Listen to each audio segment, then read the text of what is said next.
So pupunta pa kami dyan sa nakikita nyong maliit na bato na lumutang dito po sa gitna po ng karagatan. So yun po, kung mapapansin nyo ay sige, log. So kung nakikita nyo po yung bato po na yan, yan po ay nasa gitna po ng karagatan, nagsosolo po siya. At kung mapapansin nyo yung main island ay napakalayo dito. Ito po ay biglang lumutang dito po sa gitna ng karagatan. So yan yung aming aakyatin ngayon. Kasama si Ayon at si Unyok. Subukan namin kung kami ay makaakyat dyan. Maliit lang po siya. Pero try natin na umakyat kung kaya. So samahan nyo po kami.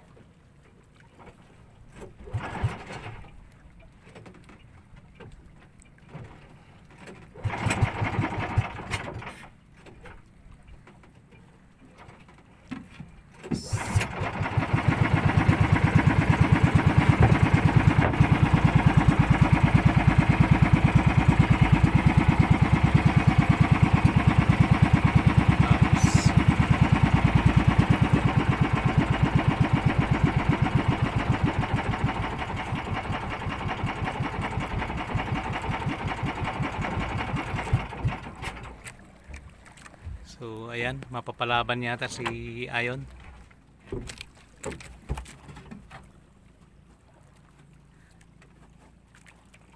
So ito yung paligid ng bato. Ayan.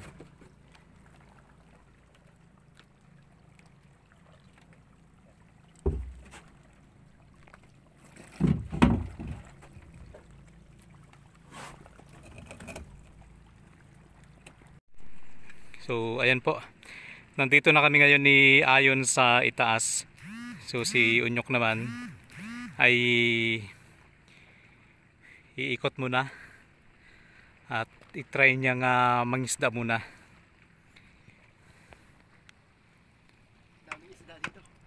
So ayan si Ayon. Ano to? Patay na? Ang crab? Oo. Nga. Ano?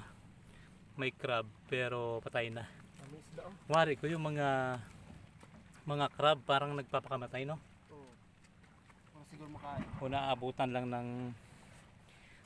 lang sila ng init o gutom.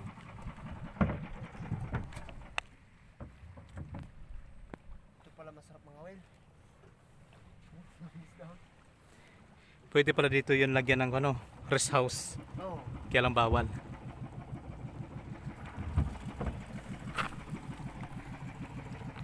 So ayan si Unyok. Tingnan banda.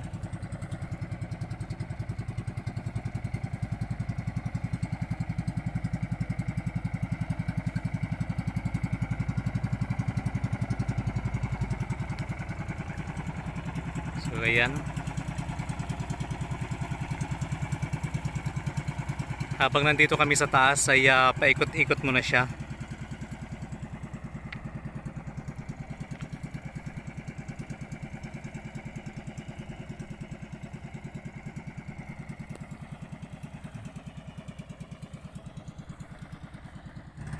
So kung ating titingnan, ito ay parang may lawak lang siya na sukatin natin .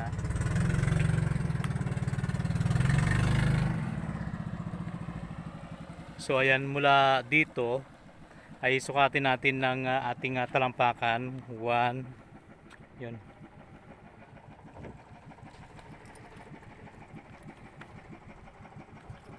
Sukatin natin.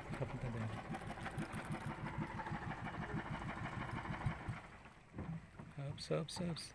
Place.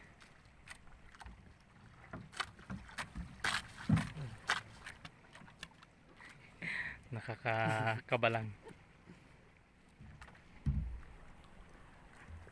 So ayan, sukatin natin kung ilang talampakan. 1, 2, 3, 4, 5, 6, 7, 8,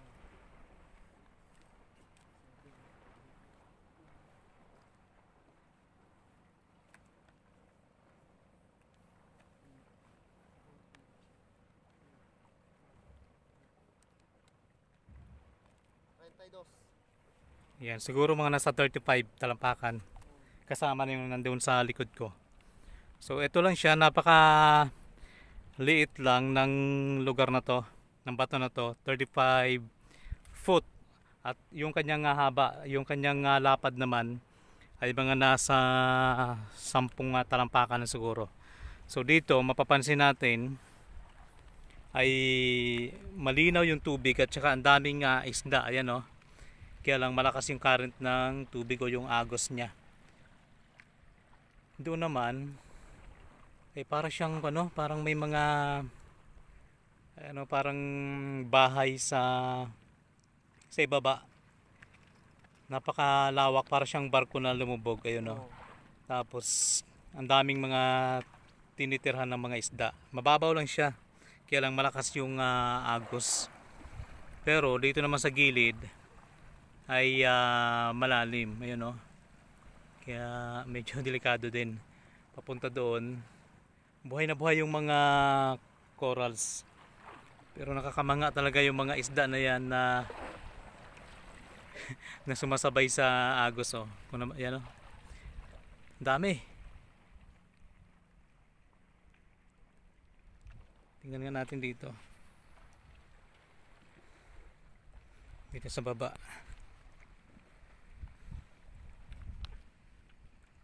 So dito marami ding isda sa baba. Kaya lang sobrang lakas ng agos. Ayan.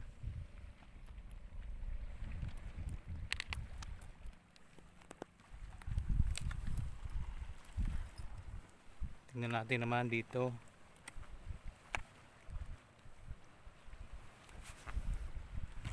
Pantay din siya dito sa taas. Hindi siya nakakatakot. Yun nga lang, pag pumunta ka dito, dapat ay kalmada yung dagat, katulad ngayon. Nagulat ako doon, muntik ako na mabitawan yung aking camera. So ayan, kitang kita mo talaga yung ilalim ng tubig. So hindi tayo sigurado kung yan ba ay mga bato lang, pero parang bahay siya o barko na kinapitan na ng mga bato. Kayo no? Kulay green. Ang daming mga isda. Ayan no? Basta't makakita kami ng kulay blue at green na isda, parang magbabiral yung video. Salamat nga pala sa mga tumatangkilik sa atin pong Mindoro Viners TV YouTube channel, at ganoon din po sa tumatangkilik sa atin pong FB page. Maraming salamat. Ito lang, napakaliit lang niya pero pantay. Ayan o, makikita nyo, hindi siya katulad sa ibang bato na matutulis yung mga bato at saka nakakatakot umakyat. Dito pag kalmada ay pwedeng umakyat, pero ingat lang. Ito po ay matatagpuan sa Barangay Milagrosa, Bulalakaw, Oriental, Mindoro.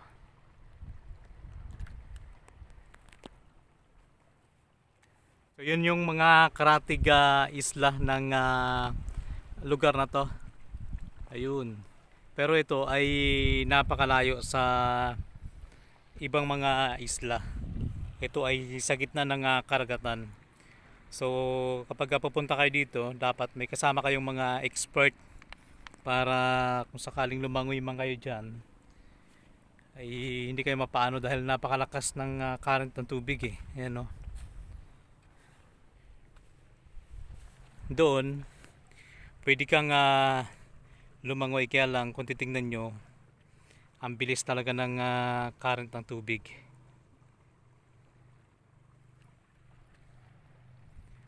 Dami talagang isda oh. May isang banyera din yan oh. Ay sobra yan. Ayan oh.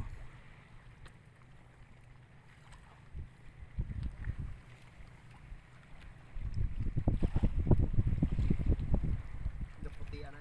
Oh. Parang nakaka-amaze lang talaga dahil solo lang yung bato na ito dito po sa gitna ng karagatan.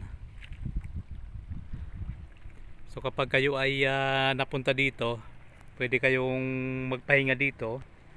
Magdala lang kayo ng trapal para may pandong dahil napakainit dito kapag tirik yung araw. Yan si Ayon.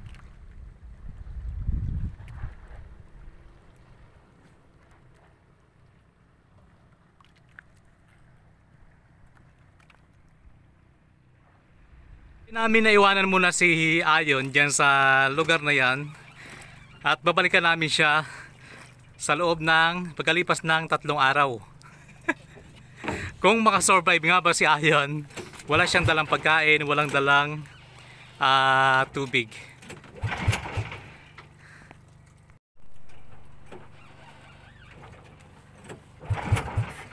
Kaway yun, kaway. Amazing talaga yung bato na yan. Yun bang para siyang pahingahan sa gitna ng dagat. Nakakatuwa.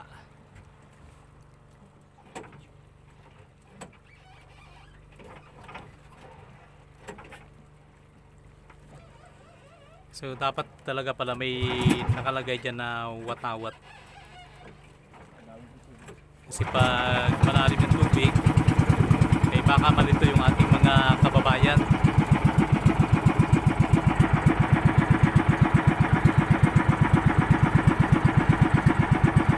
So iiwanan namin si Ayon.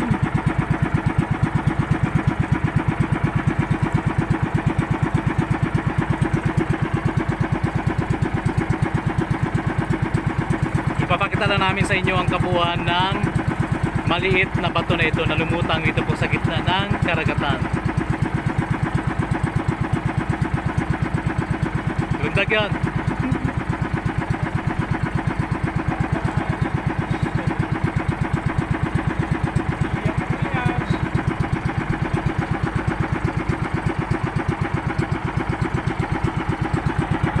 So yun po. Ang linaw ng tubig dagat.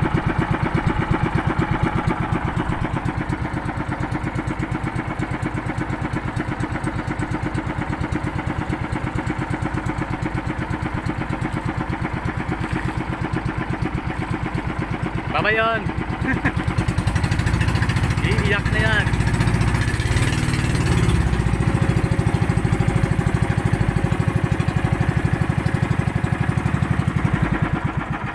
So ayan, parang 1 minuto lang namin na naikot.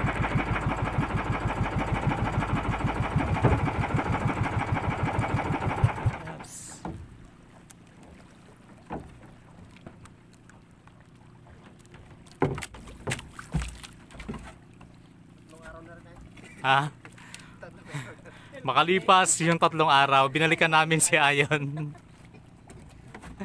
Makalipas ang 1 minuto, binalikan namin si Ayon.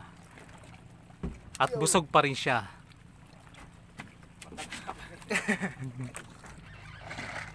Ganda talaga ng lugar na ito. Yan lang siya. Para siyang entablado. Pero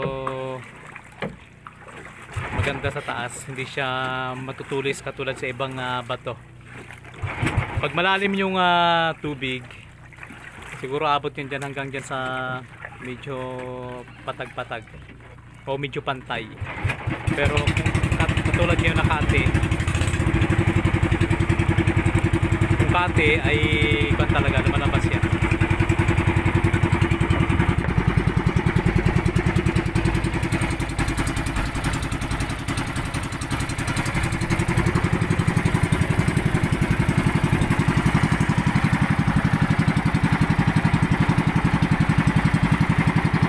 Ayun na, yung bato na pinanggalingan namin.